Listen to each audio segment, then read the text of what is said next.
મિત્રો, નાના વેપારીઓ જેમ કે કોઈ નાની કરિયાણાની દુકાન ચલાવતો હોય કે પાનના ગલ્લાવાળો હોય કે ચાની લારી ચલાવતો હોય, એવા નાના વેપારીઓ માટે સંપૂર્ણ દિનોદી નામા પદ્ધતિ પ્રમાણે હિસાબો રાખવા એ અઘરું છે અને એમને પરવડે એમ પણ હોતું નથી.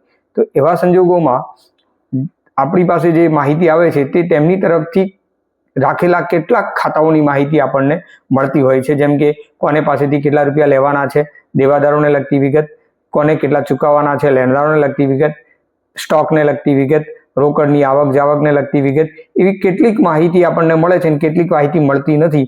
તો અધૂરી નોંધો પરથી હિસાબો કઈ રીતે લખાય એના માટેની જે પદ્ધતિ છે, જેને આપણે એક નોંધીનામા પદ્ધતિ કે અધૂરી નોંધો પરથી હિસાબો લખવા એવી પદ્ધતિ તરીકે ઓળખી શકીએ છીએ. અધૂરી નોંધો પરથી હિસાબો લખવા માટે કે એમાં નફો શોધવા માટે મુખ્યત્વે બે પદ્ધતિઓ છે. એમાં મૂડી સરખામણીની પદ્ધતિ આવે અને એક નોંધીનું દ્વિનોંધીમાં રૂપાંતર આવે છે.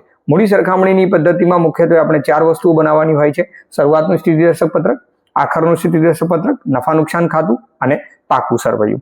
અને એક નોંધીનું દ્વિનોંધીમાં રૂપાંતર કરીએ તો મુખ્યત્વે એમાં શરૂઆતનું સ્થિતિદર્શક પત્રક, દેવાદારનું ખાતું, લેણદારનું ખાતું, લેણી હુંડીનું ખાતું, દેવી હુંડીનું ખાતું, રોકડ અને બેંક ખાતું, વેપાર ખાતું, નફા નુકસાન ખાતું અને પાકું સરવૈયું.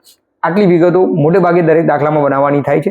એ ઉપરાંત જરૂરિયાત પ્રમાણે આપણે કેટલાક ખાતાઓ ઉમેરી પણ શકીએ છીએ, ક્યાં તો ઓછા પણ બનાવવાના થાય છે. તો સંપૂર્ણ દાખલો કઈ રીતે ગણી શકાય એના માટે એક સંપૂર્ણ વિડીયો દાખલાની ગણતરી આપણે YouTube ચેનલ પર મૂકેલી છે, જેની લિંક આ વિડીયોમાં અવેલેબલ છે. તેના પર ક્લિક કરીને તમે વિડીયો જોઈ શકો છો. તો આ વિડીયોમાં આટલું જ. એક નોંધીનામા પદ્ધતિ શીખવા માટે ચેનલને જોતા રહો અને વિડીયો ગમ્યો હોય તો લાઈક કરો, સબસ્ક્રાઇબ કરો અને તમારા મિત્રોમાં શેર કરો. Thank you very much.